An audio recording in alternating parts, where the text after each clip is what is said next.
pada spomenik korupciji TEŠ, ki je davkoplačevalce stal milijarde, tudi pri njegovem zapiranju bo tako, se je ob načrtovani gradnji drugega bloka nuklearne elektrarne Krško, o gradnji katere bomo odločali na referendumu, in nas bo stalo vsaj 9 milijard evrov, pojavila iniciativa najuspešnejših slovenskih podjetnikov o javno-zasebnem partnerstvu pri gradnji drugega bloka JEK.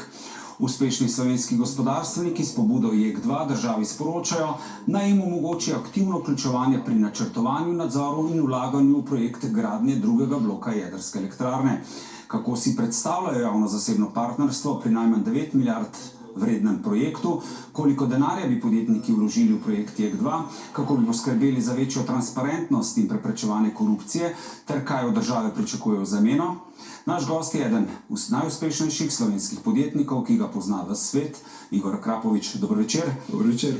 Gospod Akrapovič, zakaj podjetnike menite, da bi na ta način z javno-zasebnim partnerstvom lahko preprečili, da bi prišlo pri gradnji JEK2, ki bo stal najmanj 9 milijarde evrov, prišlo do takšne korupcije, kot je pri TEŠ6, kar skrbi v resnici zdaj vse državljane?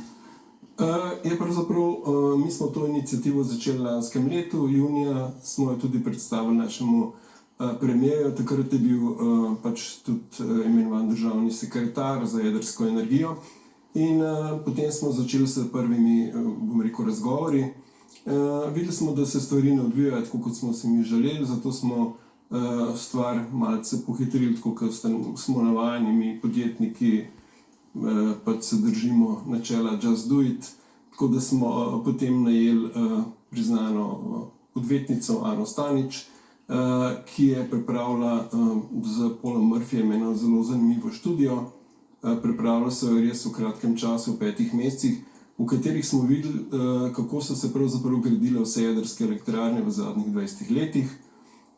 To smo tudi predstavili potem Gen energiji in zdaj smo začeli pa z naslednjo fazo, kjer bomo naredili tudi vse ekonomske študije, ki jih pa pripravlja gospod Jože Damjan, tako da bomo imeli v bistvu kar nek širok pogled. Je pa zanimivo pri gradnji teh elektrarn to, da recimo ta Hinkley Point, ki ga vsi tako zelo radi omenjajo, je recimo stal 22.000 evrov na inštalirano kilovatno uro, po drugi strani so pa projekti recimo v Saudski Arabiji okoli 4.500 evrov na kilovatno uro. Bile so zgrajene celo 4 jedrske elektrarne v 12 letih, zdaj so pa podpisali pogodbo še za 2 jedrske elektrarne, ravno tako 1400 kilovatne v 3 letih pa pol jih bojo zgradili. Recimo najcenejša gradnja je pa kitajska, 3500 evrov na kilovatno uro v Pakistanu. Se pravi, se da jedrsko elektrarno zgraditi tudi hitro in da je varno. Kako si zdaj vi predstavljate to javno-zasebno partnerstvo in koliko bi podjetniki vložili v gradnjo JEK-a? Naša želja je, da bi prišli nekako do 25% vložka za naše strani. Seveda moramo pa pri tem dobiti dosti jasne pogoje, ker sistem vlaganja bo recimo na 2 načina. Večji odjemalci elektrike bodo najbrž želeli imeti mogoče neko elektriko po določeni ceni, medtem ko bodo te portfeljski vlagatelji, tako kot bomo mogoče tudi mi, želeli neke davčne olajšave, mogoče podobne olajšavam za razvoj.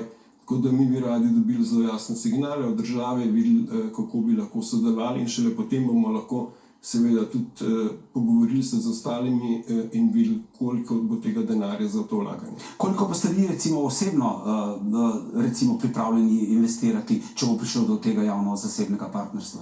No, mi recimo računamo tam na približno 15% letnega dobička, to se pravi, če se bo zadeva zidala kakšnih 12 let, je to 30-35 milijonov evrov. Zakaj vi pravite, da je kljub izkoristku obnovljivih virov JEK2 najbolj logična pot za dosego ciljev zelenega prehoda in energetske samooskrbe Slovenije?